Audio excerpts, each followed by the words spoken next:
Привет, песеры, с вами Морж, поздравляю всех с первым днем осени, кто-то пошел сегодня в школу, кто-то сегодня пошел в универ, я вздохнул и пошел на работу, ну и, собственно, Big Time у нас в игре, которого ввели вчера, 50 игроков в паке, один Майкл Оуэн в виде бигтайма, 98 максимальная прокачка, соточка с сыгранностью, будем мы сегодня его ловить. Интересно, сколько на этот раз золота Konami из меня вытащит. Но, если что, есть, так сказать, достаточно, чтобы поймать его 100%. Большая ли цена 5000 за бигтайма? Я не знаю, если честно. Вот я смотрю на его статы, в принципе, в Телеграме я своем об этом писал. Мне кажется, что он будет очень-очень сильно похож на Инзаги. Инзаги мне не вкатил вообще. Обычная физическая форма, что достаточно плохо у Оуэна. Плюс у Оуэна всего лишь 7 навыков, что тоже достаточно плохо. Да, 5 можно еще докинуть, но все равно хочется, чтобы изначально у игрока было 10.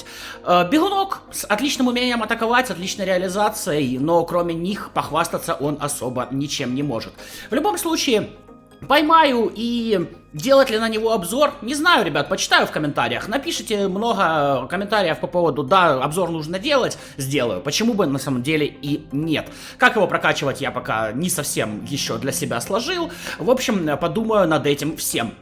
Пока что пооткрываю по одному, там потом, если что, подключу десяточки, посмотрим, сколько Konami золота из меня вытрясет. Ну а если тебе нужно золото на мобилочку с российских карт, ты можешь написать мне в личку в Телеграме, в описании закрепленном комментарии ссылки на нее, вот, и я могу тебе с этим помочь, вот. Кроме того, там же ссылки на мою группу в Телеграме, где я пощу разнообразные новости, вот. Ну что ж. Оуэн, приходи, так сказать. Я не хочу тратить много золота, я хочу, чтобы ты мне выпал достаточно быстро. Хотя я каждый раз хочу, чтобы мне что-то выпало достаточно быстро, а хрен оно достаточно быстро выпадает.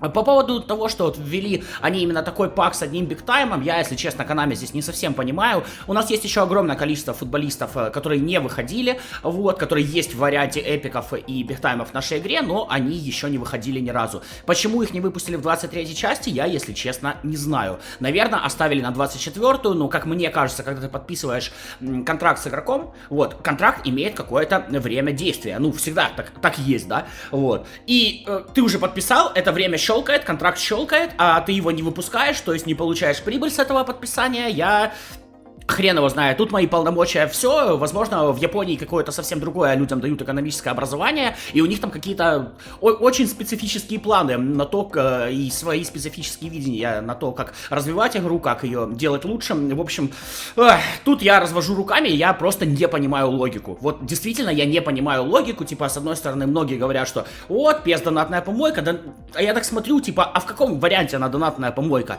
Все, что у нас вот такое есть за деньги, ну, по сравнению с той же FIFA, достаточно дешево. Это первое. Второе, любой бигтайм, любой эпик спокойно конкурирует с игроками из команды недели. То есть, пожалуйста, ты с команды недели можешь за небольшие деньги получать игроков, которые даже лучше будут, чем эти. Тогда, то есть, у нас, в принципе, отсутствует такая вещь, как pay to win, да? Вот. А чё тогда донатная помойка? Ну, я, если честно, как-то не знаю, так сказать. Плюс еще достаточно много было вопросов, наверное, стоит этому уделить внимание. А вот он и Оуэн, да, как раз Оуэн мне выпадает, но 4500 золота Konami из меня вытащили. Очень некрасиво, Konami, вам должно быть стыдно. Так вот, много спрашивают, перенесутся ли игроки. Ребят, все игроки перенесутся в следующую часть, по этому поводу можете не волноваться. Единственное, о чем вам стоит волноваться, это о контрактах. Игроки-то перенесутся, только где вы будете брать контракты на продление их, я, если честно, не знаю. То есть я на своем аккаунте, по крайней мере, вижу, что я где-то продлю, наверное, 8-10 футболистов на год, и я буду продлевать именно тех футболистов, которые реально имбовые в нашей игре, то есть Модрич, опорник, МБП, ЛПЗшник, ну, то есть вот именно такие карточки я буду продлевать. Честно, эпики, легенды я, скорее всего, продлевать не буду и буду катать ими в товарниках, потому что в товарках можно, собственно, использовать игроков без контрактов. То есть Konami нас будет трахать именно тем, что на игроков не будет контракта. А так, пожалуйста, они типа все всем оставляют, но контракты ты хрен найдешь. По Оуэну, так, давайте посмотрим, сколько в него надо влить опыта. Ух, да хрена что-то в него надо влить опыта. 10 десятитысячных. Нет, можно вот так, вот так. Ага, ну 94 тысячи опыта, короче, нужно будет в него влить, чтобы полностью прокачать. Многовато, дороговато. Ну ладно, что поделать. По разбросу статов еще посижу, подумаю, и тогда уже в самом обзоре, ну, если вы захотите, если вы напишите, в самом обзоре покажу, как я бы ему статы раскидывал. Пока не знаю, если честно, нужно об этом всем подумать. Пиши, открывал ли ты этот пак. Может быть, поймал Ована гораздо-гораздо быстрее, чем я, потратил совсем немножечко, я тебя с удовольствием поздравлю с таким прекрасным уловом. Полезные ссылки в описании и закрепленном комментарии. На этом прощаюсь, хорошей вам осени, как всегда, Морж, как всегда, пока-пока.